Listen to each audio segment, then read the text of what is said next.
السلام علیکم ورحمۃ اللہ وبرکاتہ۔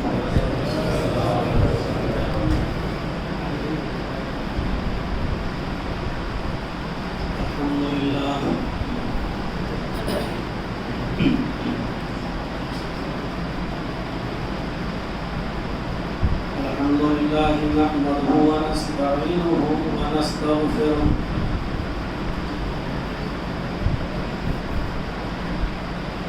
ونعوذ بالله من شرور أنفسنا ومن سيئات أعمالنا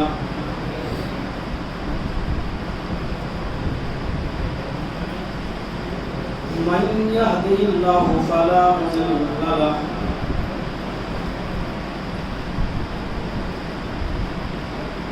ومن يضلله فلا هادي له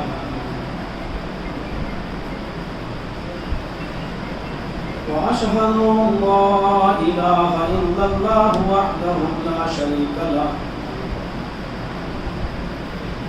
وأشهد أن محمدا عبده ورسوله أما بعد فإن خير الحديث كتاب الله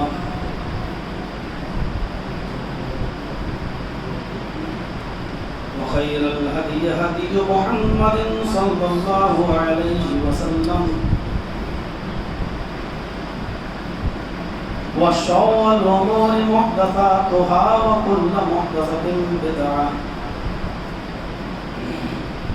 وكل بدعة ضلالة وكل ضلالة في النار۔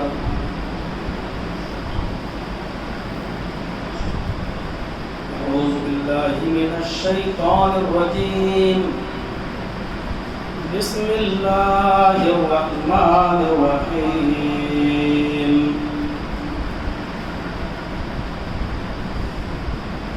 شهر رمضان الذي أنزل فيه القرآن هدى للناس وبينات من الهدى والفرقان، رب اشرح لي صدري ويسر لي أمري واحلل عقدة من لساني يفقهوا قولي۔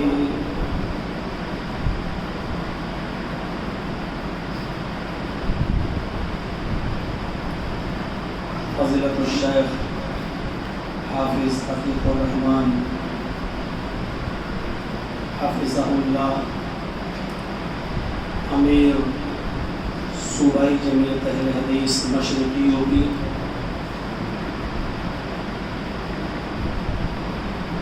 لکھنؤ کی جمعیت کے ناظم جناب محمد ندیم صاحب حفظہ اللہ، آپ کی اس مسجد کے امام و خطیب جناب مولانا حسین الرحمان صاحب حفظہ اللہ، اور اس مسجد کے تمام سامعین و حاضرین، اور جہاں تک ہماری آواز جا رہی ہے جن کے کان قرآن و سنت کی باتیں سن رہے ہیں، وہ سب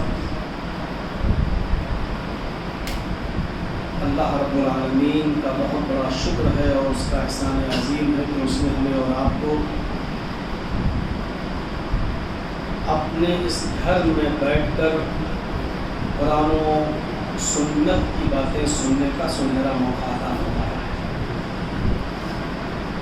حافظ عتیق الرحمان صاحب کی یہ کوشش رہتی ہے کہ جو بھی کوئی عالم یہاں تشریف لاتا ہے تو اس کو کچھ نہ کچھ موقع دے کر یہ دین کی خدمت لیتے رہتے ہیں، جس سے ہمارا ایمان تازہ ہوتا رہتا ہے۔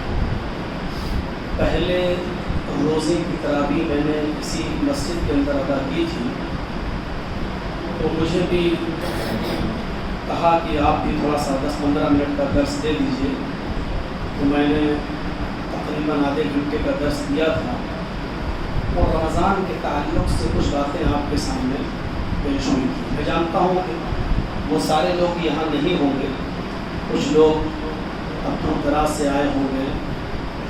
آج کا یہ پروگرام جو عصر کے بعد یہاں رکھا گیا ہے، وہ اسی مقصد سے رکھا گیا ہے کہ تھوڑا سا تفصیلی بیان ہو۔ اللہ رب العالمین ہمارے بولنے کو قبول فرمائے، آپ کے سننے کو قبول فرمائے، بولنے سے زیادہ اور سننے سے زیادہ ہمیں اس پر عمل کرنے کی توفیق عطا فرمائے۔ میں نے قرآن کریم کی جو آیت کریمہ کی تلاوت کی ہے، اس آیت کریمہ کے اندر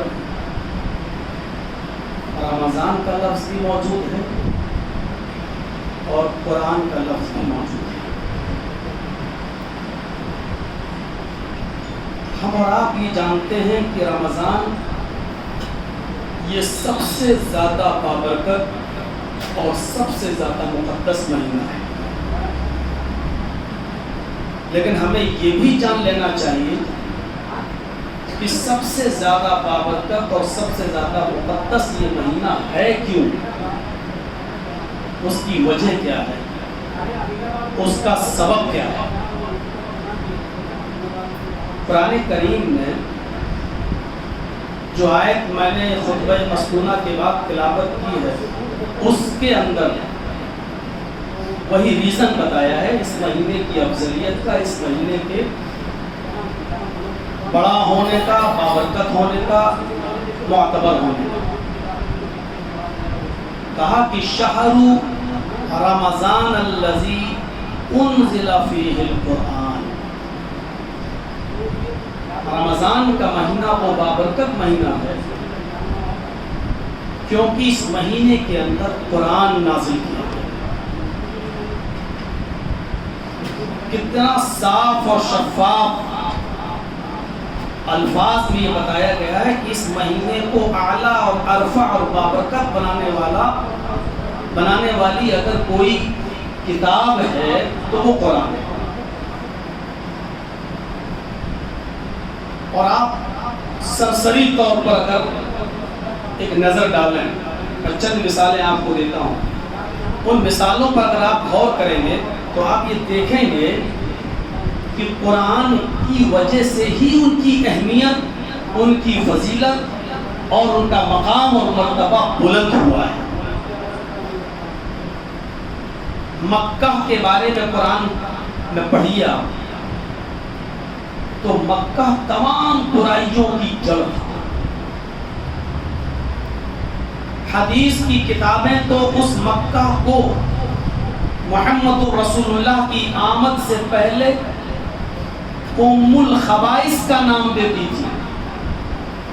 مکہ کو کیا کہا جاتا تھا؟ ام الخبائث، تمام برائیوں کی اور خباثت کی جڑ۔ کوئی گناہ ایسا نہیں تھا جو مکے کے اندر نہ ہوتا۔ جس طریقے سے جھوٹ کو تمام برائیوں کی جڑ کہا ہے، اسی طریقے سے مکہ کو تمام گناہوں کی جڑ قرار دیا ہے۔ ام الخبائث، کوئی گناہ ایسا نہیں تھا۔ باپ کے مرنے کے بعد لڑکا اپنی ماں کو اس لیے بیوی بنا لیا کرتا تھا کہ میری ماں خوبصورت ہے، اس کو کوئی دوسرا نکاح کا پیغام نہ دے دے۔ باپ کے مرنے کے بعد بیٹا اپنی ماں کا ہاتھ پکڑ کر باہر نکالتا تھا اور اپنی چادر اپنی ماں پر ڈال دیتا تھا۔ یہ اس بات کی نشانی ہوا کرتی تھی کہ اب میری ماں کو کوئی پیغام نکاح نہیں دے سکتا، کیونکہ اب میری ماں نہیں رہی، اس کو میں نے اپنی بیوی بنا لیا۔ علامہ ابن قیم کی کتاب پڑھیے زاد المعاد، تفصیلی بحث اس کے اندر لکھی ہوئی ہے۔ بچی لڑکی پیدا ہوتی 2-3 سال 4 سال تک اس کو پالتا پوستا اور اس کے بعد میلے کے بہانے لے جاتا نیا کپڑا پہنا کر، اور گڈھا پہلے سے کھلا رہتا، کہتا بیٹا اس میں جھانک کر دیکھو تمہاری ماں نظر آئے گی، اور جب بیٹی اس گڈھے میں جھانک کر دیکھتی تھی تو پیچھے سے دھکا دے دیتا تھا اور مٹی سے پورا کا پورا پاٹ دیتا تھا اپنی بیٹی کو، اور آخری سانس تک رکا رہتا تھا اور جب یقین ہو جاتا تھا کہ میری بیٹی مر گئی تب وہ وہاں سے آتا تھا اور آنے کے بعد اپنے سماج اور سوسائٹی میں جا کر جشن مناتا تھا، فخر کے ساتھ کہتا تھا کہ میں نے اپنی بیٹی کو آج دفن کر دیا۔ اس پر شراب کی محفلیں سجتی تھیں اور جشن منایا جاتا تھا۔ یہ برائیوں کی جڑ تھی، جڑ کا معاملہ۔ لیکن جب اس مکے کی سرزمین پر اللہ رب العالمین نے قرآن کریم کو نازل کیا اور وہ جبل نور، وہ مکے سے تقریباً 3-4 کلومیٹر کی دوری پر آپ جائیں گے اور اس جبل نور کی ایک وادی آج بھی جس پر چڑھنے میں ڈر لگتا ہے، آدمی کو پہنچتے ہو کہیں پھسل نہ جائے، اوپر سے گر نہ جائے نیچے۔ اب تو راستے بنا دیے گئے ہیں لیکن پہلے وہاں کوئی راستہ بنا ہوا نہیں تھا۔ اس پہاڑی پر چڑھ کر کئی دن کا کھانا لے جا کر اور اس پہاڑی کی ایک وادی میں جس کو غار ہرا کے نام سے جانا جاتا تھا، اس غار ہرا کی وادی میں اندر گھسنے کے بعد اللہ کی عبادت میں اپنے آپ کو لگا دینا اور اسی میں اپنے آپ کو مصروف کر دینا، اور پھر انہی میں رمضان کی کسی رات میں جبرائیل امین کی آمد اور پھر نبی اکرم کو جگانا، جھنجھوڑنا اور کہنا اقرا یا محمد، اے محمد پڑھو، اور محمد رسول اللہ کا اس پر جواب ما انا بقاری، میں پڑھا ہوا نہیں ہوں، میں کیا پڑھوں۔ حضرت جبرائیل پکڑتے ہیں اور دباتے ہیں، پھر چھوڑتے ہیں۔ اللہ کے نبی خود فرماتے ہیں پڑھیے بخاری شریف کتاب بدل وحی، یہ چیپٹر جو بخاری کے اندر کھولیں گے اور پہلا ہی چیپٹر ہے کتاب بدل وحی۔ حضرت جبرائیل نے اتنی تیز دبایا اور چھوڑا، اللہ کے نبی کہتے کہ جب جبرائیل نے مجھے دبایا تو لقد خشیت علی نفسی، مجھے لگا کہ اب میری جان چلی جائے گی، میری روح نکل جائے گی، اور چھوڑا، اور چھوڑنے کے بعد پھر کہا اقرا یا محمد، اے محمد پڑھو۔ میں نے پھر کہا ما انا بقاری، میں کیا پڑھوں۔ اس نے پھر دبایا سینے سے اور پھر چھوڑا اور کہا اقرا یا محمد، اے محمد پڑھو۔ میں نے پھر کہا ما انا بقاری، میں پڑھا ہوا نہیں ہوں۔ پھر اس نے پکڑا، پھر ہم کو چھوڑا اور پھر کہا اقرا یا محمد، اے محمد پڑھو۔ تو میں نے پوچھا ماذا اقرأ، میں کیا پڑھوں؟ تم بار بار مجھ سے پڑھنے کے لیے کہہ رہے ہو کہ پڑھو پڑھو پڑھو۔ میں پیدا ہوا تو میرے باپ کا سایہ میرے اوپر نہیں تھا، 6 سال کی عمر کو پہنچا تو میری ماں بھی اس دار فانی سے کوچ کر گئی، 8 سال کا ہوا تو مجھے پالنے اور پوسنے والا میرا دادا بھی اس دنیا سے چلا گیا۔ میں نے کسی کے سامنے زانو تلمس طے نہیں کیا، کسی کی شاگردگی میں نے حاصل نہیں کی، میں کیا پڑھوں، مجھے کسی نے پڑھایا نہیں ہے، تم ہی بتاؤ کیا پڑھوں۔ اس وقت تاریخ کا یہ سب سے بڑا سبق اور جو قیامت کی سب تک باقی رہے گا، یہ پہلا سبق دیا تھا حضرت جبرائیل نے کہ اے محمد پڑھو اقرا بسم ربک الذی خلق خلق الانسان من علق اقرا وربک الاکرم الذی علم بالقلم علم الانسان ما لم یعلم۔ یہ پہلا وہ درس تھا، نہ نماز کا حکم دیا گیا، نہ روزے کا حکم دیا گیا، نہ زکوٰۃ کا حکم دیا گیا، نہ حج کا حکم دیا گیا، کسی چیز کا حکم نہیں۔ یہاں صرف رب اور بندے کے تعلق کو استوار کیا جا رہا ہے کہ اپنے رب کے نام سے پڑھو، پڑھو اسے رب کے نام سے، پہلے اس کی حقیقت کو پہچانو کہ وہ ہے کون، کیا ہے وہ۔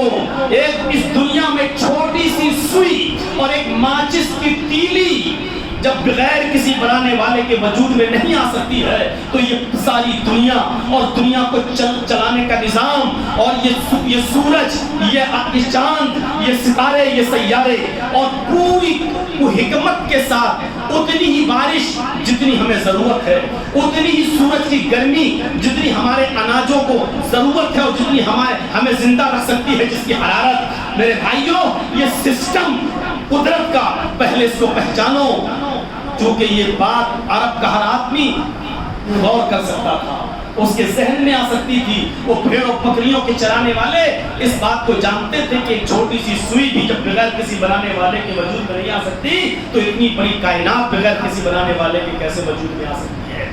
اس درس کے بعد، اس سبق کے بعد میرے بھائیو، قرآن کی جو شروعات مکے کی جبل نور کی غار ہرا کی وادی سے ہوتی ہے، اس نے مکے کو ام القریٰ بنا دیا۔ یہ قرآن کی برکت تھی۔ جو مکہ تمام برائیوں کی جڑ تھا، اس مکے کے اندر جب قرآن کی شعائیں چمکتی ہیں، قرآن کی کرنیں چمکتی ہیں اور نازل ہوتی ہیں، تو اس مکہ کو ام القریٰ کہہ دیا، پوری دنیا کی ہر بستی کی ماں، ہر گاؤں شہر کی ماں کہہ دیا ہے۔ یعنی جتنی برائیاں مکے میں تھیں، اب اتنی اچھائیاں مکے کے اندر ہوئی، اب یہ مکہ ان تمام خوبیوں کی جڑ ہو گئی۔ یہاں سے آپ اندازہ رکھیں، یہ ہے قرآن کا اعجاز، یہ کوئی معمولی کتاب نہیں ہے، اور یہ ایک رسم ادا نہیں ہو رہی ہے کہ حافظ صاحب آئے اور ایک پارہ قرآن کا روز پڑھ کے سنا رہے اور تراویح، اور آپ جو ہے رمضان کے بعد پھر اس قرآن کو چھوڑ دیں۔ یہ ایک رسم ادا نہیں ہو رہی ہے، یہاں آپ کو قرآن کریم کے ساتھ آپ کا رشتہ جوڑا جا رہا ہے۔ شہر رمضان الذی انزل فیہ القرآن، رمضان کا مہینہ وہ بابرکت مہینہ جس مہینے کے اندر قرآن نازل کیا گیا۔ یہ قرآن جس بستی میں نازل ہوا، اس بستی کو ام الخبائث سے ام القریٰ بنا دیا۔ یہ قرآن جس مہینے میں نازل ہوا، اس مہینے کو سید الشہور بنا دیا۔ 29 اور 30 دن تو ہر مہینے میں ہوتے ہیں، محرم میں، سفر میں، ربیع الاول میں، ربیع الثانی میں، جمادی الاول میں، جمادی الثانی میں، رجب میں، شعبان میں، رمضان میں، شوال میں، ذوالقعدہ میں، ذی الحجہ میں، سب میں 29-30 دن ہوتے ہیں۔ رمضان میں بھی 29-30 دن ہیں، لیکن ان تمام مہینوں میں رمضان کا مہینہ سب سے افضل کیوں ہے؟ اس بات کا جواب یہ ہے کیونکہ اس مہینے کے اندر قرآن نازل ہے۔ اب آپ دیکھیے، قرآن نے جس بستی میں نازل ہوا، اس بستی کو ام القریٰ بنا دیا۔ قرآن جس مہینے میں نازل ہوا، اس مہینے کو سید الشہور بنا دیا۔ اتنا ہی نہیں، قرآن جس مہینے کی جس رات کے اندر نازل ہوا، اللہ رب العالمین نے اس رات کو بھی کوئی معمولی رات نہیں رہنے دیا۔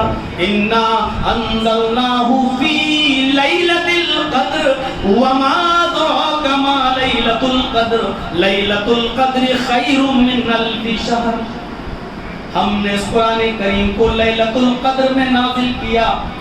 وما ادراک ما لیلۃ القدر، اے حاضرین و سامعین، آپ کو کیا معلوم، اے مخاطب آپ کو کیا معلوم کہ لیلۃ القدر کیا ہے؟ وما ادراک ما لیلۃ القدر، اور آپ کیا جانے لیلۃ القدر کیا ہے؟ سنو اس کی حقیقت، یہ لیلۃ القدر کیا ہے؟ اللہ کہہ رہا ہے لیلۃ القدر خیر من الف شہر۔ اس لیلۃ القدر کا جاگنا، اس رات کی عبادت کرنا اللہ کے نزدیک 1000 مہینوں کی عبادت سے زیادہ بہتر ہے۔ خیر اس میں تفصیل کا صیغہ استعمال ہوا، 1000 مہینوں کی عبادت کے برابر نہیں ہے، 1000 مہینوں کی عبادت سے بھی زیادہ بہتر ہے، لیکن اس کو آپ کو ڈھونڈنا پڑے گا، تلاش کرنا پڑے گا۔ اتنی آسانی کے ساتھ نہیں ہے کہ بتا دیا کہ 21ویں رات جاگو اور جاگ لو، ایک رات تو کوئی بھی جاگ لے گا، نہیں، آخری عشرے کی طاق راتوں میں تلاش کرو، 21 23 25 27 29، ان میں سے کوئی ایک ہے، ان میں سے کوئی ایک ہے۔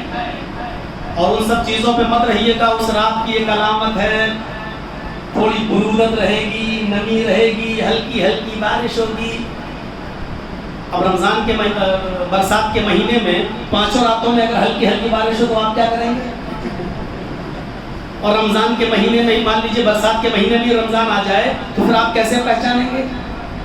یہ سب ڈھکوسلے بازی ہے، اور یہ سب آپ کو چاروں راتوں سے دور کر کے ایک رات کا متلاشی بنایا جا رہا ہے۔ نہیں، اللہ کے نبی نے جب یہ کہہ دیا، خود اللہ کے نبی نے فرمایا کہ مجھے بتائی گئی، دکھائی گئی، اور میں آ رہا تھا تمہیں بتانے کے لیے، لیکن راستے میں جھگڑا ہو رہا تھا، ان دو لوگوں کے جھگڑے کو مٹانے کے لیے میں ان میں صلح کرانے لگا، اور مجھ سے بھلا دی گئی کہ وہ رات کون سی ہے۔ جھگڑا اور اختلاف کتنی بری چیز ہے، کہ نبی اکرم صلی اللہ علیہ وسلم اس رات کا علم بھول گئے جو اللہ کی طرف سے آپ کو بتایا گیا تھا، اور بھولے نہیں بلکہ اللہ رب العالمین نے بھلایا۔ اگر بھلایا نہیں ہوتا تو میرے بھائیوں یہ حرص، یہ لالچ ہمارے اندر آتا کہاں سے؟ اللہ رب العالمین کا کوئی بھی کام حکمت سے خالی نہیں ہے۔ لیکن اس پہ یہ بات تو پتہ چلے گی کہ اختلاف کتنی بری چیز ہے۔ آپ کو معلوم تھا کہ وہ کون سی رات بتانے آ رہے تھے، اختلاف دیکھا، ان میں صلح کرانے لگے تو بھول گئے۔ پھر آپ نے فرمایا کہ آخری عشرے کی طاق راتوں میں تلاش کرو، مجھے غالب یقین یہ کہ وہ ان 5 طاق راتوں میں سے کوئی طاق رات ہے، اور وہ چینج ہوتی رہتی ہے۔ ضروری نہیں ہے کہ 21 ہو تو 21 ہی رہے ہر رمضان میں، وہ چینج بھی ہوتی رہتی ہے، کبھی 21، کبھی 23، کبھی 25، کبھی 27، کبھی 29۔ لوگوں نے تو آج کل 27 کو زیادہ اہمیت دے رکھی ہے۔ میرے بھائیوں، چند ضعیف روایتوں کی بنیاد پر، ورنہ اللہ کے نبی نے آخری عشرے کی 5 طاق راتوں میں اس کو ڈھونڈنے کا حکم دیا ہے، 5 راتیں آپ کو جاگنا ہے۔ اچھا ایک بات بتائیے، اور پوری رات جاگنا ہے۔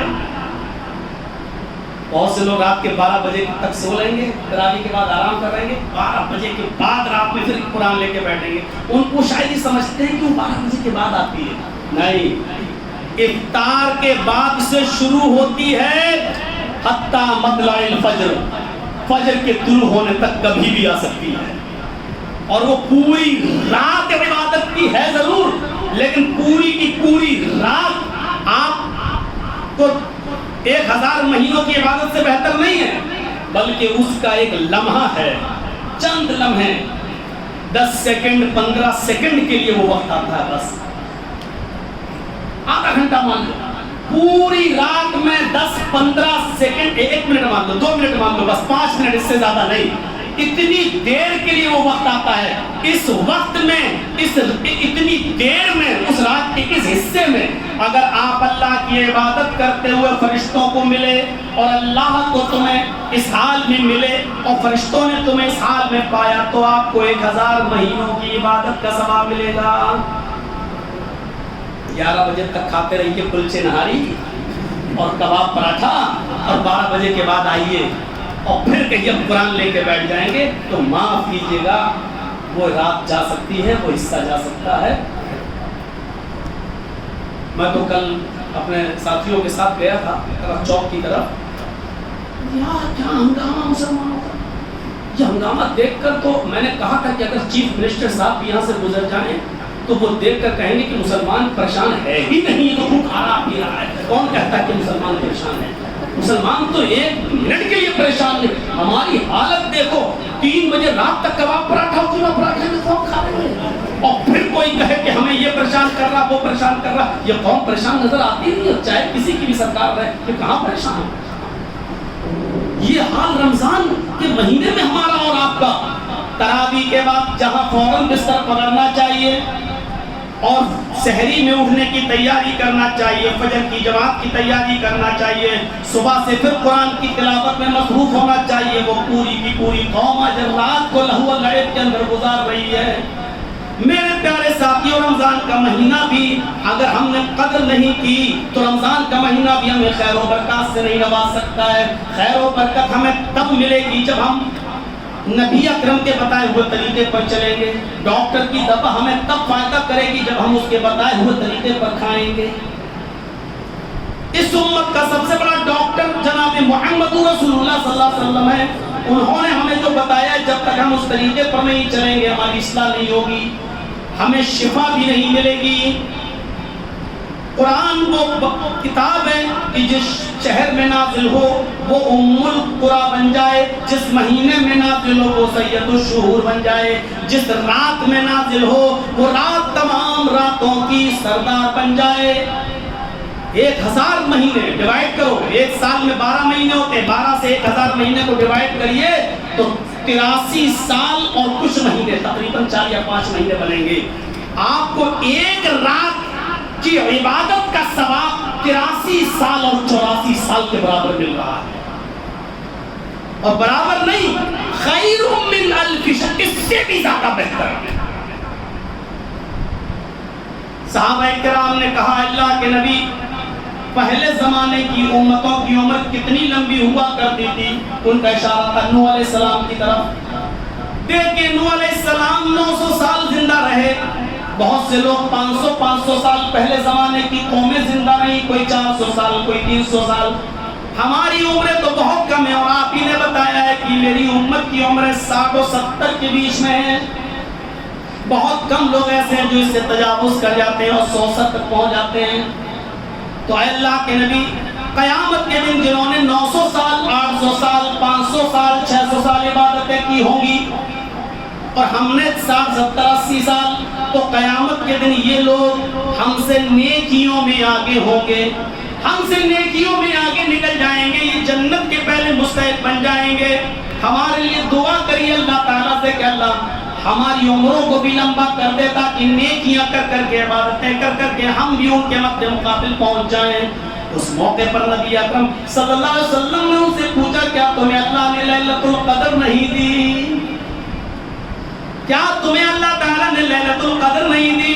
اگر تم اس لیلۃ القدر کو جاگنے والے بن جاؤ، 5 راتوں کا اہتمام کرنے والے بن جاؤ، اور اس حصے کو میں عبادت کرتے ہوئے پا جاؤ، تو 1 سال میں یہ 1 رات جو آپ کو ملے گی، یہ آپ کو 83-84 سال کی عبادت سے زیادہ ثواب دے گی۔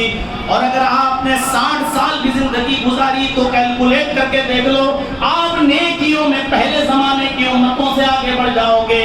ہماری عمریں کم ہیں، لیکن اللہ رب العالمین نے ثواب ہمارا بڑا رکھا ہے، نیکیاں ہماری بڑا رکھی ہے۔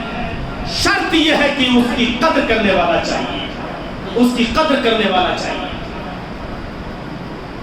تو رمضان کے مہینے، جس مہینے میں قرآن جس رات میں نازل ہوا، اللہ نے اس رات کی حیثیت کو بدل دیا۔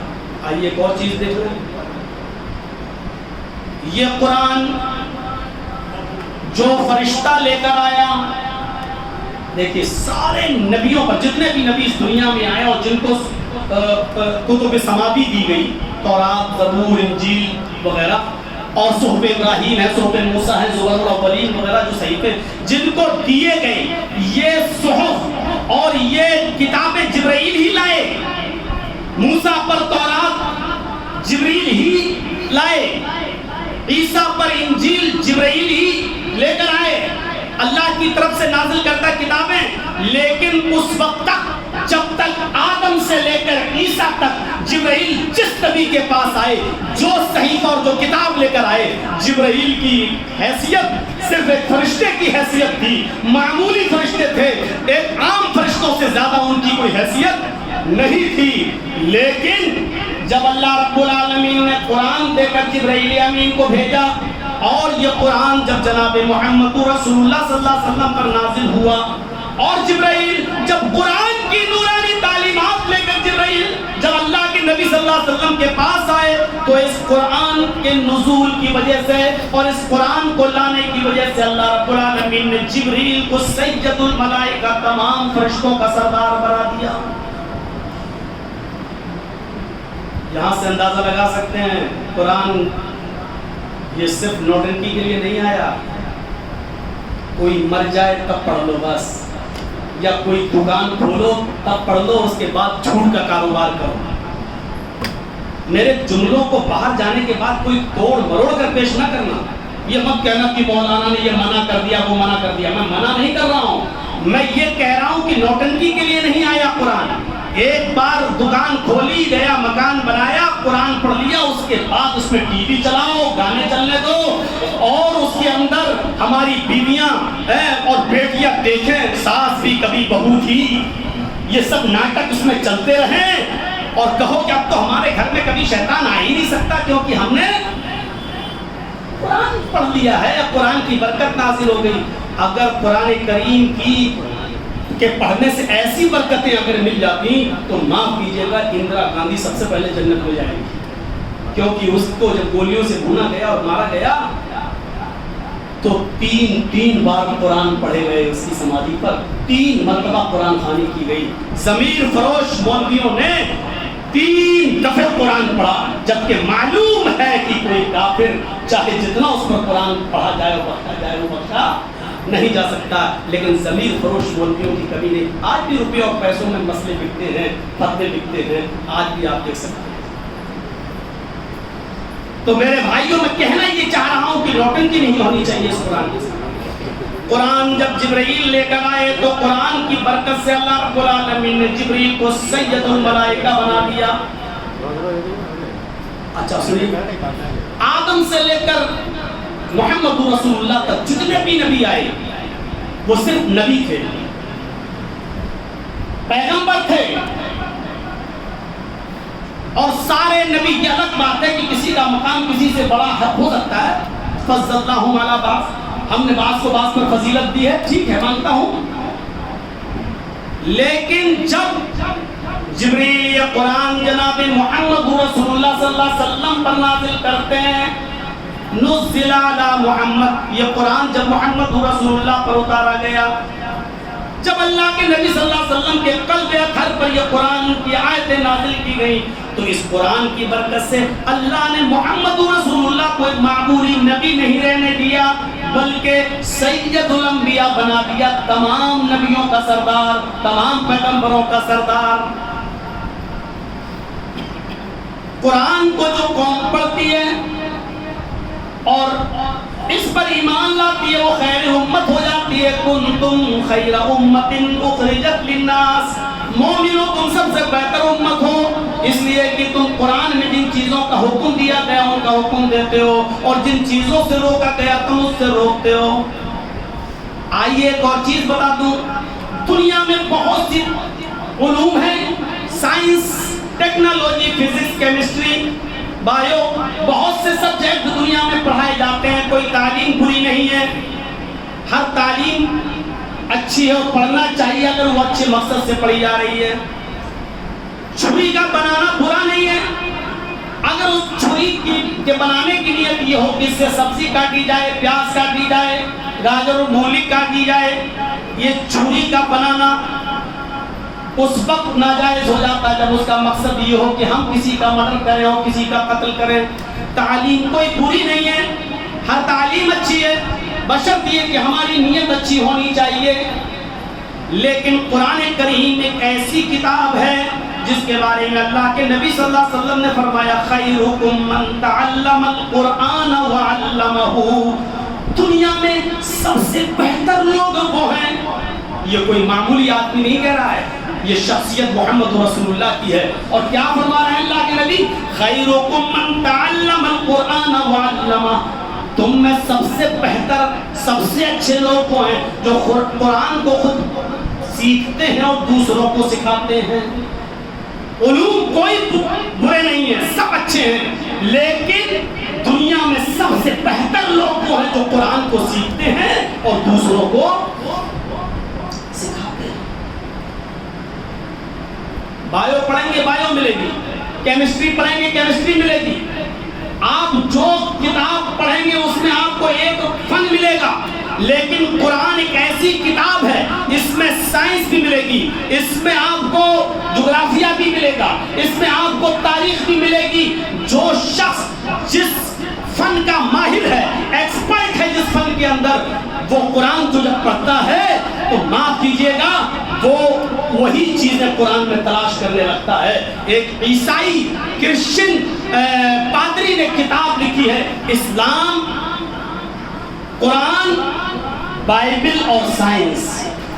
قرآن، بائبل اور سائنس، اس کو لکھنے والا ایک عیسائی پادری ہے جس نے یہ کتاب لکھی ہے.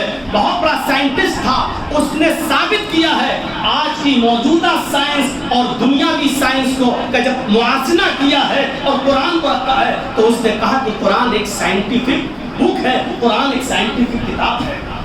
بھوپال کے ڈاکٹر شیو شکتی سروپ جو MBBS MS سرجن ہیں، بہت بڑے ڈاکٹر ہیں، انہوں نے قرآن کریم کو جب پڑھا اور جب انہوں نے انگلش میں ٹرانسلیٹ پڑھا، وَلَقَدْ خَلَقْنَا الْإِنسَانَ مِنْ سُلَالَةٍ مِّن طِينٍ، یہاں سے جب انہوں نے پڑھنا شروع کیا کہ ہم نے انسان کو کھنکتے ہوئے پانی سے پیدا کیا، مٹی کے سس سے، اس کے ایسنس سے، اس کے نچوڑ سے پیدا کیا، پھر ہم نے نطفے کو مضغہ بنایا، علقہ بنایا، مضغہ بنایا، ہڈیاں بنایا، پھر گوشت میں ہڈیوں کو پہنایا، یہ ساری چیزوں کو انہوں نے پڑھا، پڑھنے کے بعد کہنے لگے کہ یہ قرآن دنیا میں کسی انسان کی لکھی ہوئی کتاب ہو ہی نہیں سکتی ہے، کیونکہ یہ الٹرا ساؤنڈ آج ہمیں بتلا رہا ہے جس کی ایجاد 50 سال 100 سال سے زیادہ کی نہیں ہے، یہ جو بتاتا ہے کہ پہلے ماں کے پیٹ میں جو رحم میں پانی کا قطرہ جاتا ہے اس کے بعد وہ کیا بنتا ہے، پھر کیا بنتا ہے، پھر کیا بنتا ہے، اس ترتیب کے ساتھ اگر کسی نے بتایا تو وہ قرآن بتا رہا ہے۔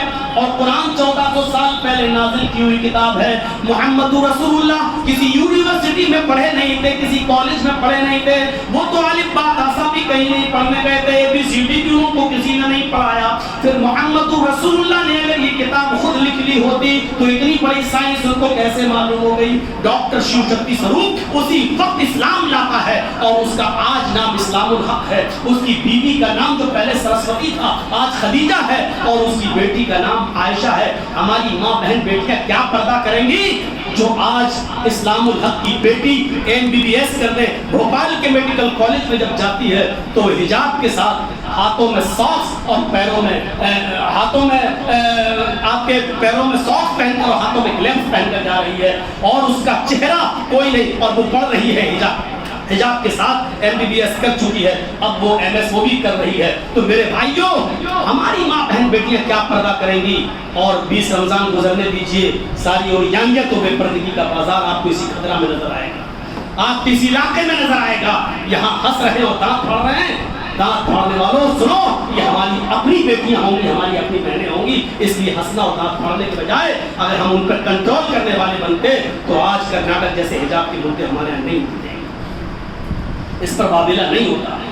یہ مگر بچ کے آنسو بہانا چھوڑیے، اس سے زیادہ بہتر یہ تھا کہ ہم عملی جامہ خود پہنا کر دیکھیں، کنٹرول کر کے دیکھیں۔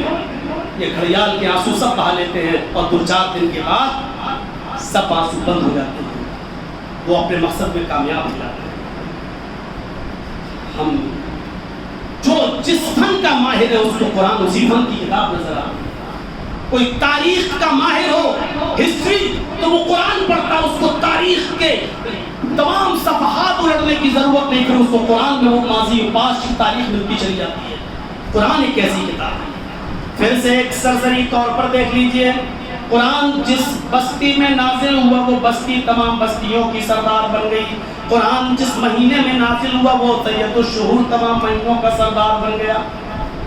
قرآن جس رات میں نازل ہوا وہ رات تمام راتوں کی سردار بن گئی۔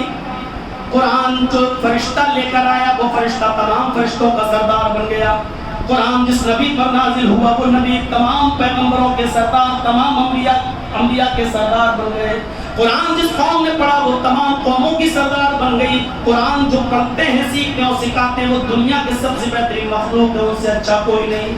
بھلے ہی ہم ان حافظوں کو حقارت کی نظر سے دیکھیں، بھلے ہی ہم ان حافظوں کو بری نظر سے دیکھیں اور یہ دیکھیں کہ ان کا فیوچر کیا ہے، لیکن حقیقت یہ ہے رب کعبہ کی قسم، یہ حافظ یا حفظ کرنے والے بچے جب زمین کے اوپر چلتے ہیں تو یہ زمین کے اوپر نہیں بلکہ فرشتے ان کے لیے اپنے پیر بچھا لیتے ہیں، اپنے پر بچھا دیتے ہیں فرشتے۔ سمندر کی مچھلیاں ان کے لیے دعا کرتی ہے۔ اللہ کی قسم جو اعجاز اللہ رب العالمین نے ان حافظ قرآن کو اور ان قرآن سیکھنے والوں کو دیا ہے وہ کسی بڑے سے بڑے سیلیبریٹی کو بھی حاصل نہیں ہے، چاہے وہ آپ کی نظر میں کوئی بھی ہو، کتنا بڑا وہ ہیرو کیوں نہ ہو۔ اللہ کی قسم آج وہ مر گیا، کل اس کا کوئی نام لینے والا نہیں ہوگا، لیکن اس حافظ قرآن کے باپ سے پوچھو جب اس کے سر کے اوپر سونے کا تاج رکھا جائے گا اور وہ چمک رہا ہوگا تو ساری دنیا رشک کی نظر سے دیکھے گی اور دیکھتے ہی سمجھ جائے گی کہ اس باپ نے اپنے بیٹے کو حافظ قرآن بنایا تھا، اس باپ نے اپنے بیٹے کو حافظ قرآن بنایا تھا۔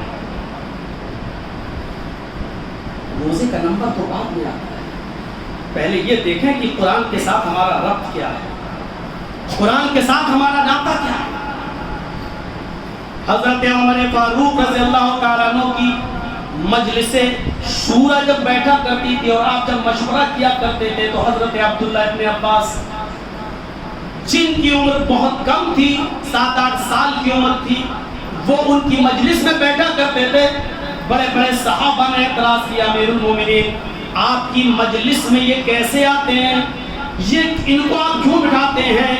تو حضرت عمر فاروق نے ان کو جواب دیا یہ چھوٹا بچہ نہیں ہے، انہو عالم بالقرآن، یہ قرآن کا سب سے بڑا عالم ہے، سب سے بڑا عالم ہے، یعنی کم عمری کے باوجود قرآن کا علم ہے اس کے پاس اور قرآن کی فصاحت ہے اس کے پاس، اور ہم ان کو کیوں نہ اپنی مجلس میں بٹھائیں۔ حضرت عمر فاروق کے زمانے میں تو ان کی عمر تھوڑی زیادہ ہو گئی تھی، اللہ کے رسول کے زمانے میں یہ 5-6 سال کے تھے، لیکن جب حضرت عمر خلیفہ بنے تو یہ ان کی مجلس میں آیا کرتے تھے، اور جب مجلس میں آتے تو ان کی عمر سب سے کم تھی۔ حضرت ابو ہریرہ جیسے بڑے بڑے فقیہ اور صحابہ، لیکن جب اعتراض کرتے تھے اتنی کم عمر میں یہ کیوں آتے ہیں، تو اللہ حضرت عمر فاروق نے کیا کہا، یہ وہ صحابی ہیں کہ جن کے بارے میں اللہ کے نبی نے دعا کی تھی کہ اللہ قرآن نازل تو تو نے میرے اوپر کیا ہے، لیکن قرآن کا علم عطا فرما اور سمجھ عطا فرما اللہ کو، اس لیے میں ان کو اپنی مجلس میں بٹھاتا ہوں۔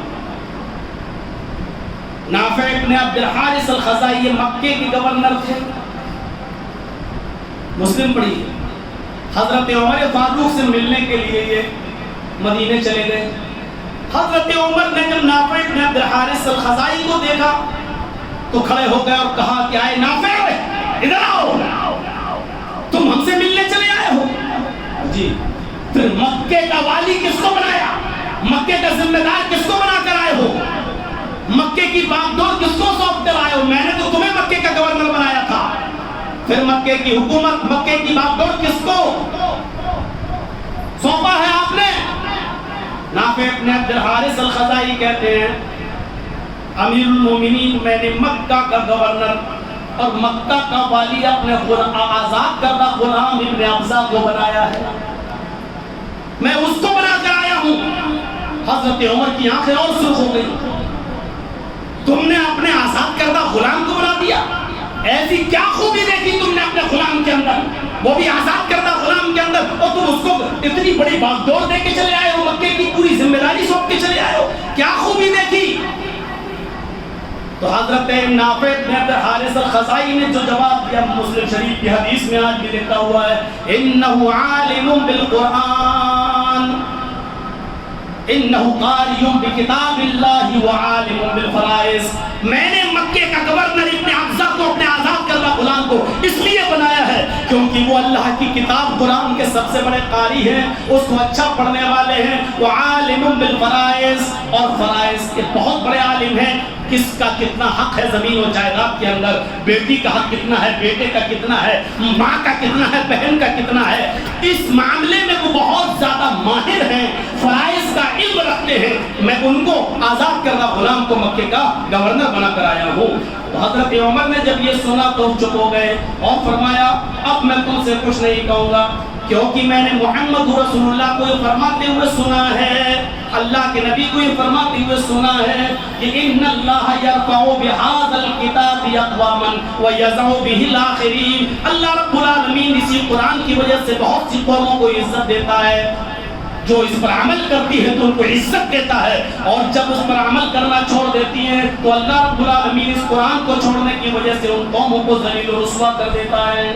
مسلمانوں، آج ہم ذلیل ہیں، رسوا ہیں، اور دنیا کے ہر ملک میں آج ہم رسوا اور ذلیل ہو رہے ہیں۔ کہیں ہمیں چین و سکون کی 2 سانسیں لینا نصیب نہیں ہو پا رہی ہیں، چاہے وہ فلسطین کا مسئلہ ہو، چاہے وہ سیریا کا مسئلہ ہو، چاہے وہ عراق اور ایران کا مسئلہ ہو، چاہے وہ مصر کا مسئلہ ہو، کہیں بھی آپ چلے جائیے، کہیں پر بھی مسلمان چین و سکون کی 2 ٹھنڈی سانسیں نہیں لے پا رہا ہے۔ کیوں؟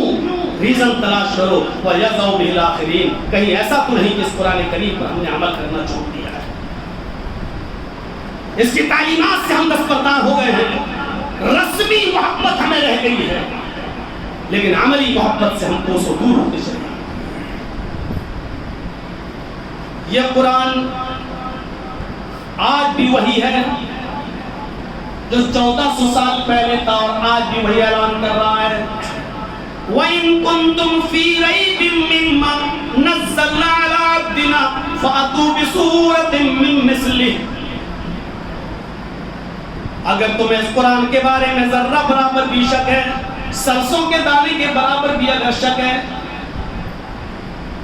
کہ یہ محمد اور اس کے ساتھیوں نے بنا لیا ہے وَإِن كُنتُمْ فِي رَيْبٍ مِّمَّا نَزَّلْنَا عَلَىٰ عَبْدِنَا، جو ہم نے اپنے بندے محمد رسول اللہ صلی اللہ علیہ وسلم پر اتارا ہے، اگر تمہیں اس کے بارے میں ذرہ برابر کی شک ہے فَأْتُوا بِسُورَةٍ مِّن مِّثْلِهِ، تو ایک سورت ہی بنا لاؤ اس کی طرح۔ اور آپ تعجب کریں گے، اللہ نے یہ نہیں کہا کہ بڑی سورت لاؤ 2.5 پارے کی سورہ بقرہ کی طرح، اتنی لمبی سورت نہیں، چھٹی کا دودھ یاد آ جائے گا، نہیں، بسورت، اہل علم جانتے ہیں نکرہ استعمال ہوا ہے، قرآن کی سب سے چھوٹی سے چھوٹی سورت ہی کی طرح کوئی لیا۔ قرآن کی سب سے چھوٹی سورت کون سی ہے؟ سورہ کوثر، اِنَّا أَعْطَيْنَاكَ الْكَوْثَرَ فَصَلِّ لِرَبِّكَ وَانْحَرْ إِنَّ شَانِئَكَ هُوَ الْأَبْتَرُ۔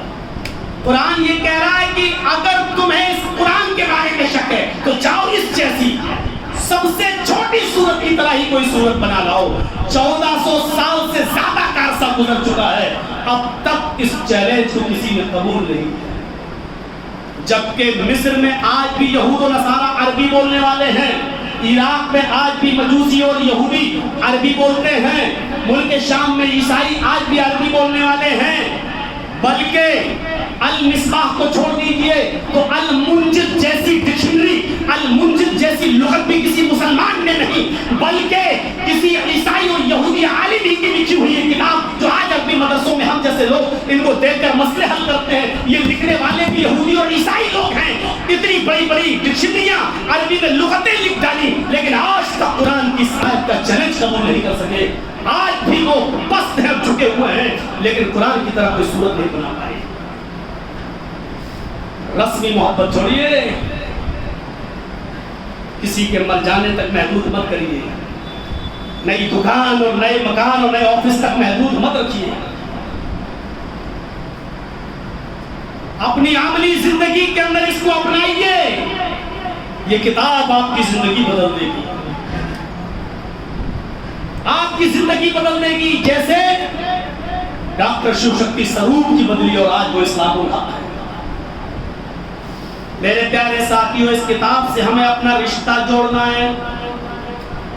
حضرت حسان ابن ثابت نے کعبے کی دیوار پر یہ 3 آیتیں لکھ دی تھی، مشاعرہ ہوتا تھا، شاعروں کا ایک چیلنج ہوتا تھا، میں نے ایک شعر لکھا، دوسرا شاعر کہتا تھا اس میں یہ کمی ہے، دوسرا شعر لکھ دیتا تھا، دوسرا شاعر اس میں یہ کمی ہے، تیسرا شعر لکھ دیتا تھا، یہ، اور جب بند ہو جاتا تھا تو اس کو انعام دیا جاتا تھا، اس کا کوئی جواب نہیں دیا، اس کا مطلب سب سے اچھا اس کا شعر ہے، اس کو ایوارڈ دیا جاتا تھا۔ تو ایک دن حسان ابن ثابت نے پتہ نہیں کیا ان کے دماغ میں آیا، وہ گئے اور خانہ کعبہ کی دیوار پر لکھ کر چلے آئے، اِنَّا أَعْطَيْنَاكَ الْكَوْثَرَ فَصَلِّ لِرَبِّكَ وَانْحَرْ إِنَّ شَانِئَكَ هُوَ الْأَبْتَرُ، اور نیچے لکھ دیا حسان ابن ثابت، یعنی یہ اشعار حسان ابن ثابت کے ہیں۔ اب جو آیت ہیں یہ کیسے اشعار ہیں یار؟ ایک شعر 2 لائن کا ہوتا ہے، تو ایک شعر تو سمجھ میں آ رہا ہے اِنَّا أَعْطَيْنَاكَ الْكَوْثَرَ فَصَلِّ لِرَبِّكَ وَانْحَرْ، ایک ہو گیا شعر اِنَّ شَانِئَكَ هُوَ الْأَبْتَرُ، چوتھی لائن تو ہے ہی نہیں، یہ کیسا شعر ہے؟ اچھا چوتھی لائن نہیں ہے تو کیا وہ بات تو پوری ہو رہی ہے؟ تاکہ انعام دیا جائے، کوئی جواب نہیں دے رہا اس کا، تو ایک بڑا شاعر اٹھا کہنے لگا نہیں، مجھے آج رات کی مہلت دیجیے، کل تک میں شعر میں کمی نکالوں گی۔ لے لو، مہلت دے دی گئی، مہلت دے دی گئی، رات بھر سوچتا رہا، اب جو وہ بناتا تھا اس کے بدلے میں وہ خود پھنس جاتا تھا، جو لکھتا تھا وہ خود پھنس رہا تھا۔ تو اس نے سوچا کہ چلو 3 لائنیں تو اس کو ویسے ہی رہنے دو، چوتھے لائن کی کمی ہے اس کو پورا کر دو، تو اس نے چوتھی لائن اپنی طرف سے لکھ دی، اور چوتھی لائن لکھی نہیں بلکہ اس نے اپنی بے بسی اور اپنی کمزوری کا اعتراف کیا تھا اس کے اندر۔ صبح لوگ آئے، کہا کچھ کمی نکلی، کہاں نکلی؟ کہا کیا؟ کہا چوتھی لائن کی کمی تھی وہ میں نے لکھ دی۔ حسان ابن ثابت کہتے ہو ہی نہیں سکتا، کہا چلو دیکھ لو، دروازہ کھولا گیا، لائنیں پڑھی گئی، پورا مجمع موجود، شعر پڑھے جا رہے ہیں، وہی 3 لائنیں تو حسان ابن ثابت والی، اِنَّا أَعْطَيْنَاكَ الْكَوْثَرَ فَصَلِّ لِرَبِّكَ وَانْحَرْ إِنَّ شَانِئَكَ هُوَ الْأَبْتَرُ۔ اور نیچے جو چوتھی لائن اس نے لکھا، وہ نیچے اس شاعر نے یہ لکھا، مَا هَذَا كَلَامُ الْبَشَرِ۔ اوپر والی یہ تینوں لائنیں کسی انسان کا کلام ہو ہی نہیں سکتی ہے۔ حسان ابن ثابت تم جھوٹ بول رہے ہو، یہ تمہارا کلام نہیں ہے، یہ اوپر والی لائنیں کسی انسان کا کلام ہو ہی نہیں سکتی ہیں۔ حسان ابن ثابت مسکراتے ہوئے اٹھتے ہیں اور کہتے ہیں تم نے بالکل صحیح کہا، تنزیل من رب العالمین، یہ اوپر والی تینوں لائنیں اللہ رب العالمین کی طرف سے نازل کی ہوئی ہے۔ یہ تھا کلام پاک کا مقدس معجزہ جس سے دنیا آج عاجز ہے اور کمزور ہے، آج تک نہیں لا پائی۔ اسی لیے آج بھی دیکھیے قرآن کریم کی کچھ آیتوں کو لوگ ہٹانے کی بات کرتے ہیں، میں اس طرف جانا نہیں چاہتا، جو اس کو بدلنے کی بات کرتے ہیں اللہ انہی کو بدل دیتا ہے۔ مثالیں آپ کے سامنے موجود ہیں، ہمیں اس پر تبصرہ کرنے کی ضرورت نہیں ہے۔ دنیا میں ایسی کوئی طاقت پیدا نہیں ہوئی ہے جو قرآن کریم کو بدل۔ یہ قدرتی اصول ہے، اس کے اندر بہت بحث چلتی ہے ٹی وی ڈیبیٹ کے اوپر، اور کبھی کبھی ہم بھی جاتے ہیں، اور بنگال میں تو خیر ہمیں پوری اجازت ہے جس طریقے سے ہم چاہتے ہیں بولتے ہیں ٹی وی ڈیبیٹ میں، دوسری جگہوں پر بھی۔ اور صاحب 1400 سال پرانا والا اسلام کب تک پیش کرتے رہو گے؟ موجودہ حالات کی طرف آئیے، کچھ بدلو۔ ٹیبل پرانی ہو جاتی ہے، نئی ٹیبل وجود میں آتی ہے، مائک پرانا ہو جاتا ہے، نیا مائک وجود میں آتا ہے، کتابیں پرانی ہو جاتی، نئی کتابیں، عمارتیں پرانی ہو جاتی، نئی عمارتیں وجود میں آتی ہیں، گھر مکان پرانے ہو جاتے ہیں تو نئے بنائے جاتے ہیں۔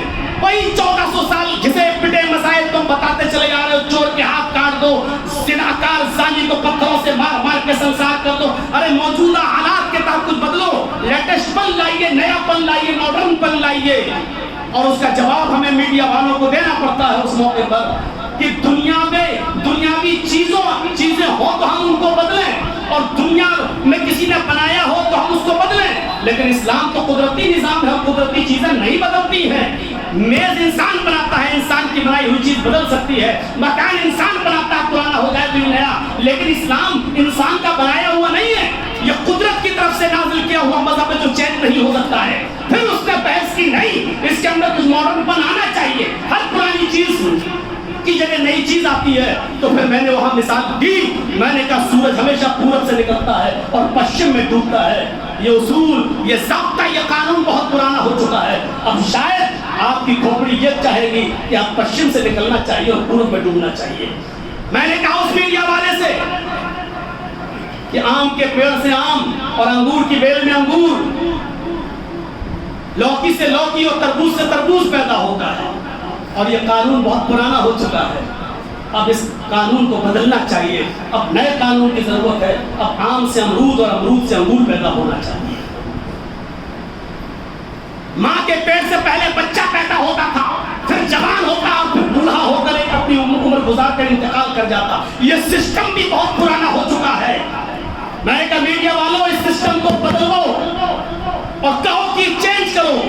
ایک بچے کو بڑا کرنے میں سالوں لگ جاتے ہیں، اب قانون بننا چاہیے کہ بڑا پلایا ہوا آدمی 18-20 سال کا پیدا ہو تاکہ محنت نہ کرنا پڑے۔ یہ قانون بھی بہت پرانا ہو چکا، ماں کے پیٹ سے پہلے بوڑھا پیدا ہو پھر جوان ہو پھر بچہ ہو کے مرنا چاہیے۔ اس قانون کو بدلو۔ ارے آپ پاگل ہیں کیا؟ یہ قانون کون بدل سکتا ہے؟ میں نے کہا چھوڑیے، ایک قانون بدلوا دیجیے جو اسکولوں میں پڑھایا جاتا ہے۔ کہا کیا؟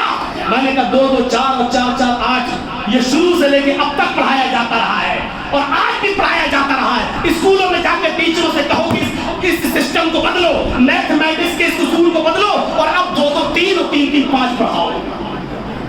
نہیں پڑھا سکتے ہو آپ کوئی پرانی چیز اس لیے چینجنگ کے لائق ہے کہ وہ پرانی ہے، یہ غلط ہے۔ ہر پرانی چیز نئی نہیں ہوتی ہے، اور اسلام تو پرانا ہو ہی نہیں سکتا ہے۔ یہ جس سال اور جس ایام اور جس جگہ پر آئے گا وہاں کے لوگوں کے لیے اسلام اسی وقت اس حالات کے تحت اسلام کے اندر مسائل آپ کو ملتے ہوئے نظر آئیں گے۔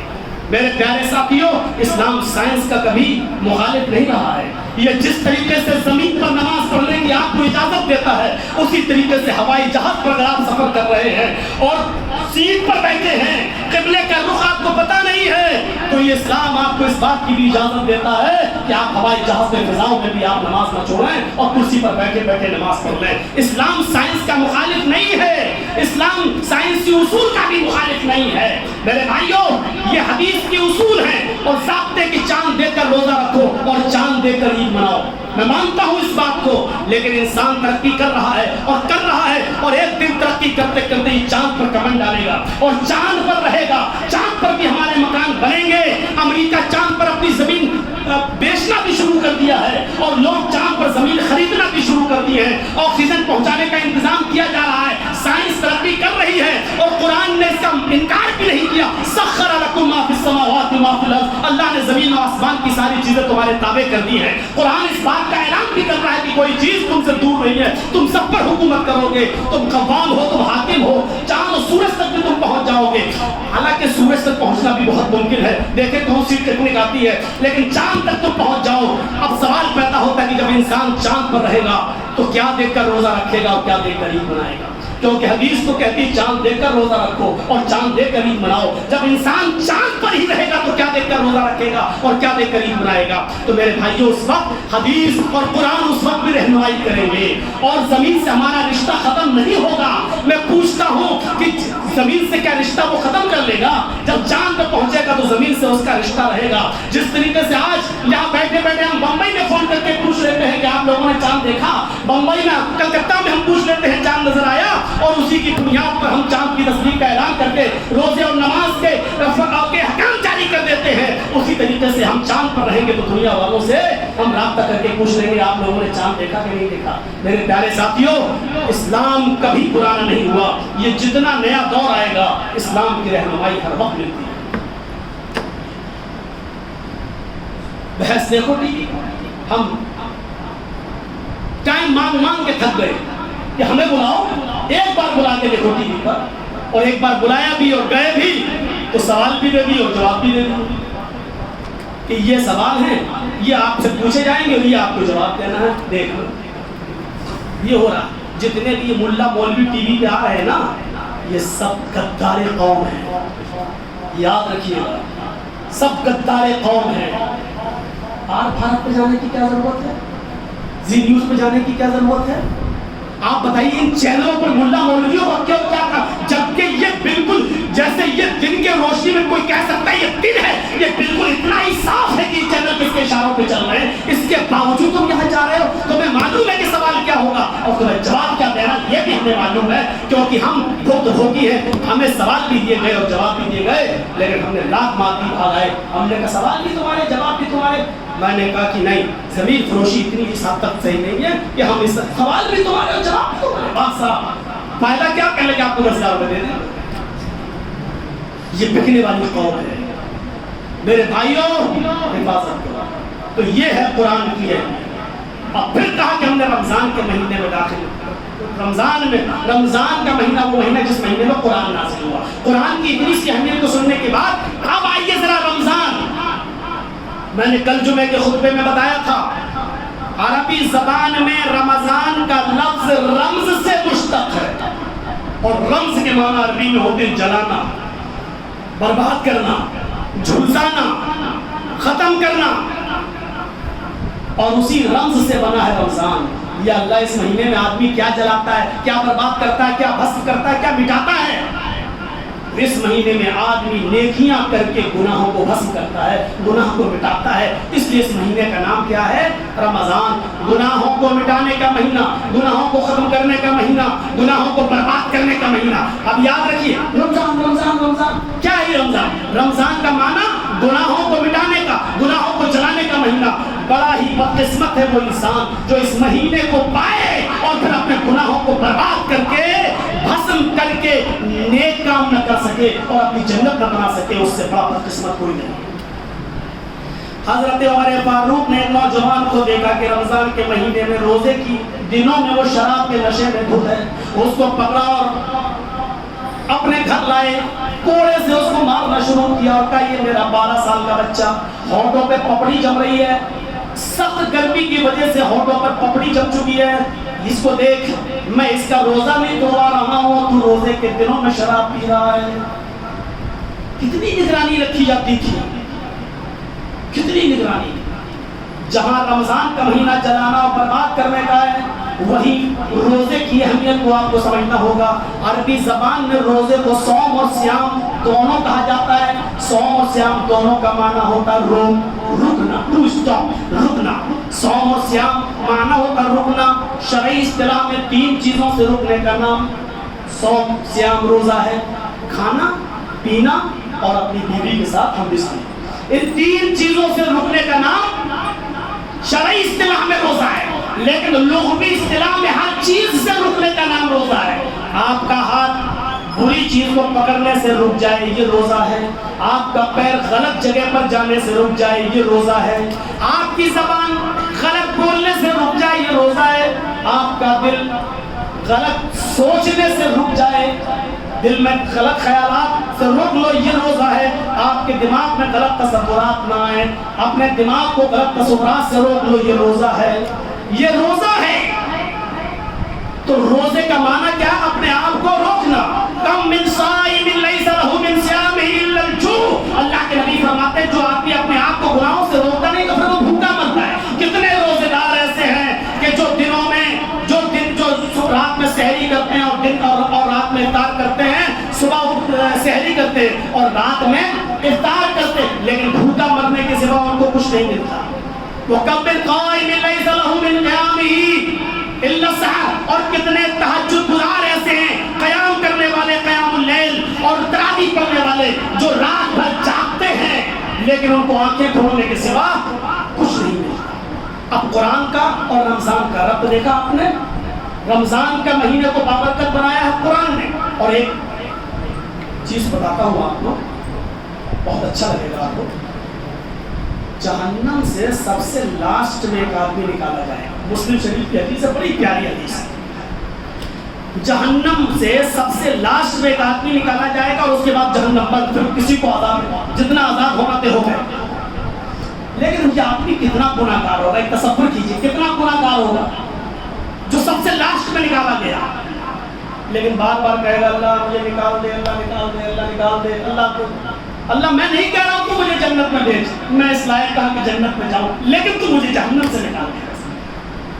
اللہ لاسٹ میں اس سے کہے گا، مسلم کے الفاظ ہیں یستہزی، اللہ اسے مذاق کرے گا۔ اللہ کی صفت میں سے مذاق کرنا بھی ہے، اللہ اس سے مذاق کرے گا۔ اللہ کہے گا اچھا بندے میں تجھے جہنم سے چل نکال دیتا ہوں، لیکن پھر تو کچھ اور تو نہیں مانگے گا؟ کہنا نہیں، بس تو جہنم سے نکال دے۔ اللہ اس کو جہنم سے نکال کے دروازے پہ، جہنم کے دروازے پہ کھڑا، چل، کوئلے کی طرح کالا ہوگا اور اس کی پیشانی پر لکھا ہوگا ھذا حر من النار، جہنم سے آزاد کیا گیا۔ اب جنتی جب اپنی بالا خانوں سے کھڑکیوں پہ جھانک کر دیکھیں گے یہ تو جہنمی تھا، اب وہ اپنا رنگ دیکھے گا، اللہ کہے گا بول کیا بات، صرف میرا رنگ صاف کر دے اور یہ مٹا دے، بس کوئی ہم کو دیکھ نہیں رہا صحیح سے، نفرت کر رہے سب ہم سے۔ اللہ کہے گا ابھی تو تمہیں اللہ کا کچھ نہیں مانگوں گا، مطلب میں مانگ کہاں رہا ہوں، لوگ ہمیں چڑھا رہے ہیں، اچھا ٹھیک ہے میں تیرا رنگ صاف کر دیتا ہوں، یہ نشان، اس کے بعد تو کچھ نہیں کہے گا کہ نہیں کچھ نہیں۔ اللہ اس کو ماؤ فرات میں کوتا لگوائے گا، فرشتوں سے کہے گا وہ پہلے کی طرح اس سے بھی زیادہ صاف نشان، اب جہنم کے دروازے پہ ٹیک لگائے گا، اپنی دنیا میں مگر ہوگا۔ اچانک ایک پیڑ دکھائی دے گا، درخت پھلوں سے لدا ہوا، دیکھ کے کہے گا اللہ اس پیڑ تک جا سکتا ہوں؟ اللہ کہے گا کیوں؟ میں کب کہہ رہا ہوں کہ میں پھل کھاؤں گا، بس دیکھنے میں کیا برا ہے، یہ دیکھ تو لوں، اتنا تو مجھے وہاں تک تو بھیج دے۔ اللہ کہے گا اچھا کھائے گا تو نہیں کچھ؟ کہا نہیں وہ میرے نصیب میں کہاں، جا پہنچ جائے گا۔ اس کے بغل میں دوسرا درخت دکھے گا، وہ اس سے بھی زیادہ میوے اور پھلوں سے لگا ہوگا، اس میں ایک پھل میں ایک ٹیسٹ، اس میں ایک پھل میں 12 پھلوں کا ٹیسٹ۔ کہے گا اللہ میں اس درخت تک پہنچا، اللہ کہے گا چلا جائے گا۔ کہے گا اللہ اگر ایک پھل کھا لوں تو تیرا کیا بگڑ جائے گا؟ نام سنا تھا بہت زیادہ نعمتوں کا، ایک پھل کھا لوں تو کیا؟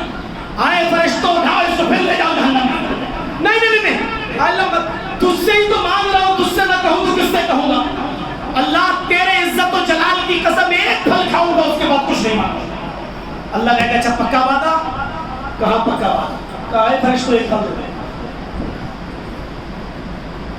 درخت کی جڑ سے ٹیک لگا کے ایسے کھا رہا ہوگا کہ اس کو جنت کا دروازہ نظر آئے۔ دروازہ دیکھ کر کہے گا اللہ دنیا و مافیہا، دنیا اور دنیا کی ساری چیزیں اس دروازے سے کے آگے ہیچ ہیں۔ کہے گا اللہ آدھا پھل رہ گیا ہے، کیا میں جنت کے دروازے سے ٹیک لگا کے کھا لوں؟ اللہ کہے گا انگلی پکڑ کے پورا کپڑا پکڑ رہا ہے، دھیرے دھیرے جنت میں جانے کی پلاننگ کر رہا ہے۔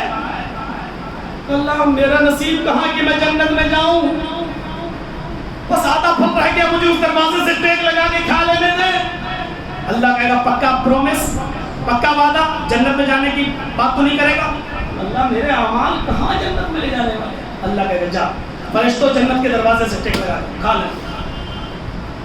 ایسے ٹیک لگائے تھوڑا سا تیز دھک لگائے گا تو اندر آواز جائے گی، تھوڑی سی دھک لگانے کی اندر آواز جائے گی۔ فرشتہ دروازہ کھولے گا، کون ہے باہر؟ دروازہ کھول کے فرشتہ پوچھے گا کون ہے اندر؟ اب یہ پیچھے مڑ کے جو دیکھے گا تو فرشتے کو تو نہیں، جنت کی نعمتیں اس کو نظر آئیں گی۔ یہ دودھ کی نہر، وہ شہد کی نہر، وہ حور گزر گئی، اس کا دماغ چکرا جائے گا۔ فرشتہ کہے گا یہ کیسے آئے ہو؟ اور وہ فرشتے کی نہیں سنے گا۔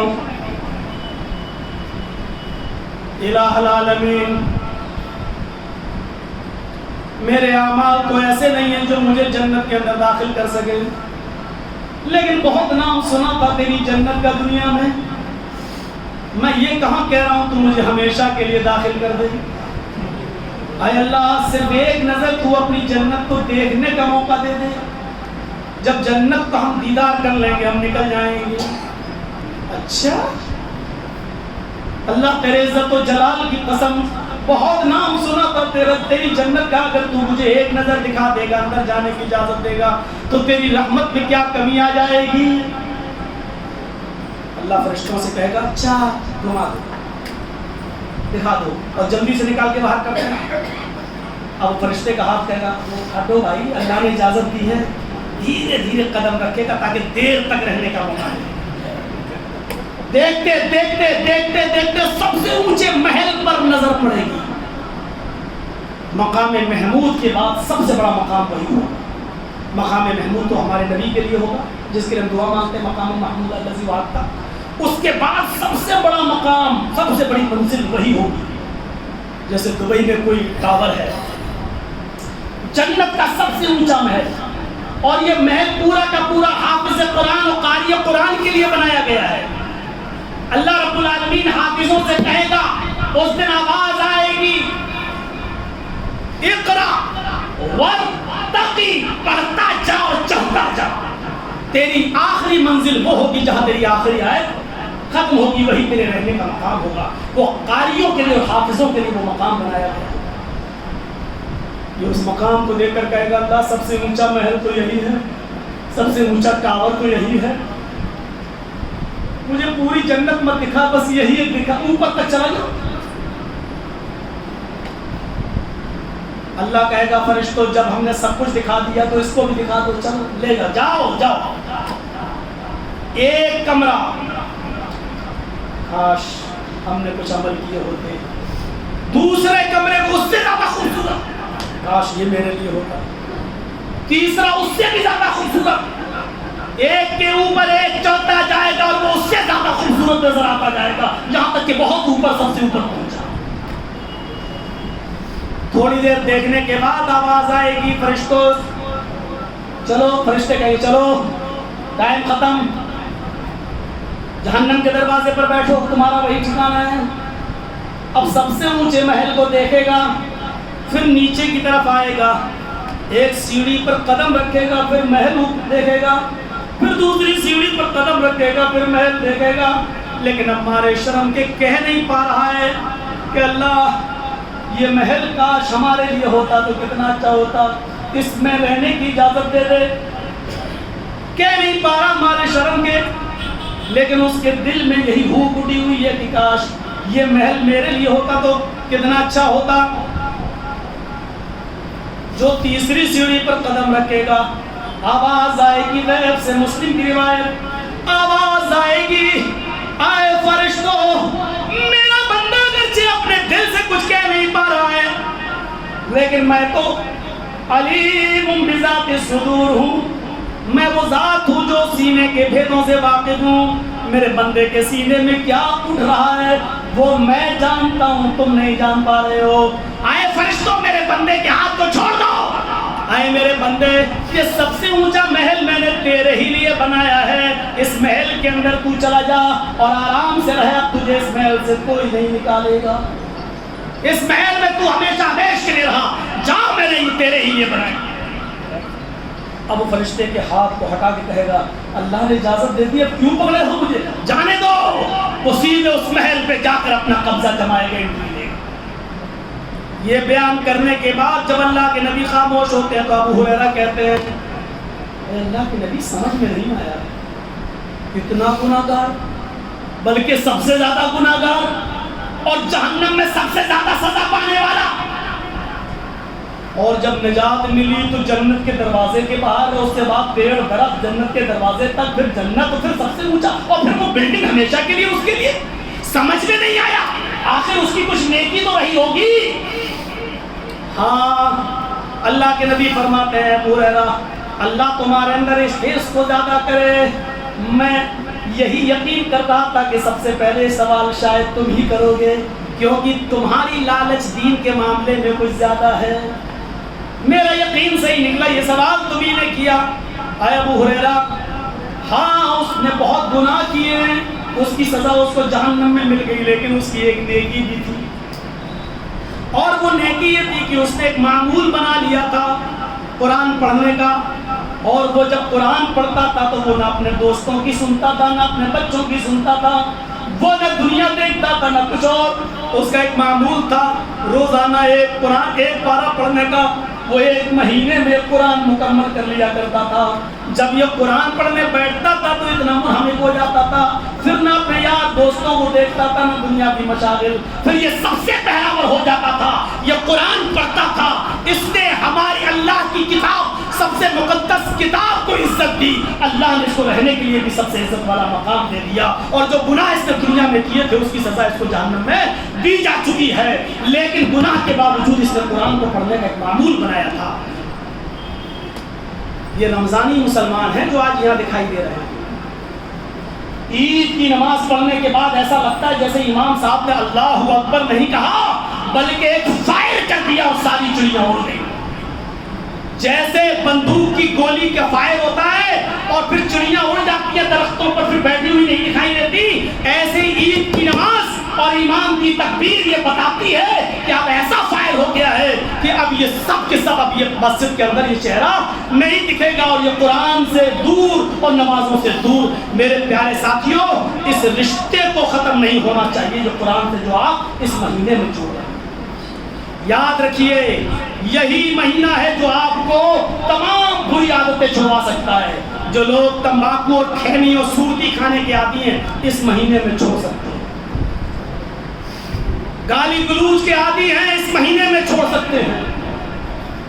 یہ مہینہ آیا ہی ہے آپ کے دلوں میں ہمدردی پیدا کرنے کے لیے. ایک بات اور یاد رکھیے, اگر ہمدردی ہمارے دلوں میں پیدا نہیں ہوئی, یہ صبح سے لے کے شام تک ہم بھوکے کیوں ہیں؟ غریبوں کا احساس دلایا جا رہا ہے. ایک مہینے تمہیں نہیں ملتا ہے, کیا حالت ہو رہی ہے تمہاری؟ ان غریبوں سے پوچھو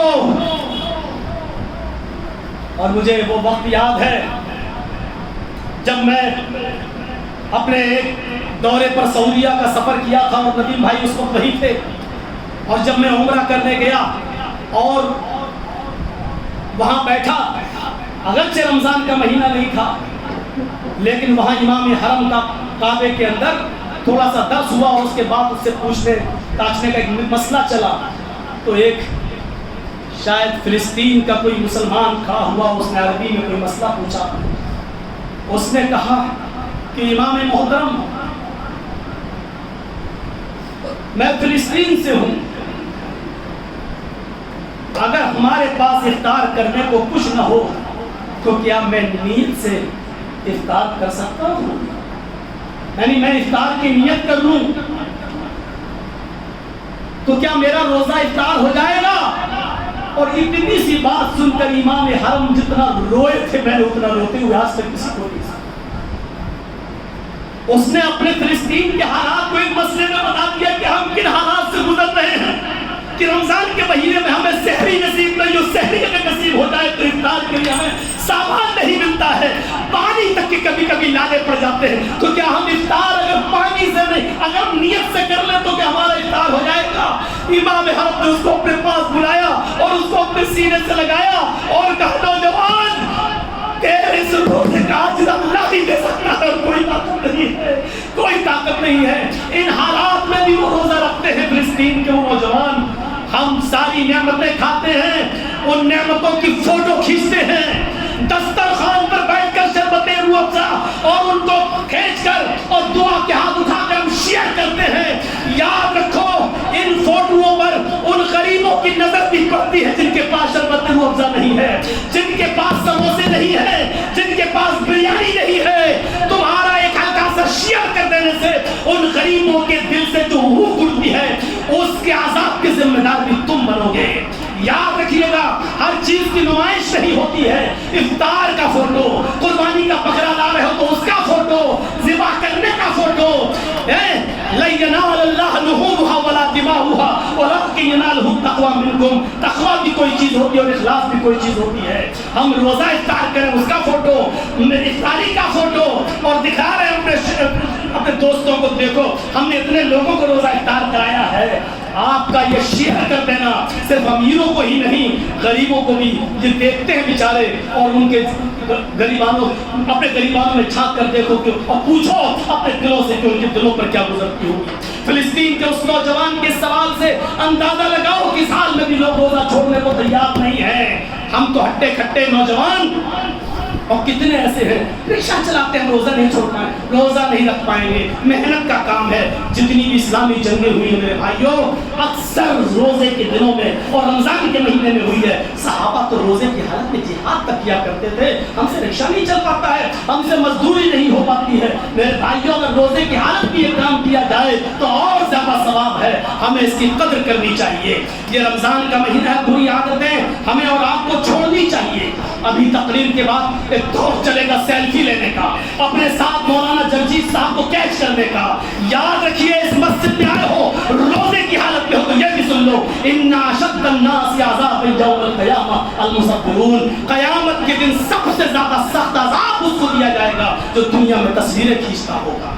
اس میں عذاب نہیں کہا اللہ کے نبی نے، ان اشد الناس عذابا، سب سے زیادہ سخت عذاب۔ ارے ہلکا سا عذاب کوئی برداشت نہیں کر سکتا جہنم کا۔ کہتے کہ انہ ہوتن حل النار عذاب یوم القیامہ لا رجل یوضع فی اخمص قدمہ جمرتان، آگ کے دو چنگاریاں دونوں پیروں کے نیچے رکھی جائیں گی، یہ سب سے ہلکا عذاب ہوگا۔ چنگاریاں، انگارے نہیں، آگ کی دو چنگاریاں دونوں پیروں کے نیچے رکھی جائیں گی۔ ان چنگاریوں کا حال یہ ہوگا یغلی منہما دماغ، اس کا دماغ آندھی کی طرح کھول رہا ہوگا، وہ سمجھے گا کہ سب سے زیادہ سخت عذاب ہمیں دیا جا رہا ہے، حالانکہ اس سے سب سے ہلکا عذاب ہوگا۔ یہ سب سے ہلکا عذاب ہے تو جہنم کا سب سے سخت عذاب کیا ہوگا؟ اور تصویر کھینچنے والوں کے لیے اللہ کے نبی نے کیا کہا؟ ان اشد الناس عذابا، عذاب کے اعتبار سے سب سے زیادہ سخت عذاب اس کو دیا جائے گا یوم القیامہ، قیامت کے دن المصبرون، جو دنیا میں تصویریں کھینچتے تھے، تصویریں بناتے تھے۔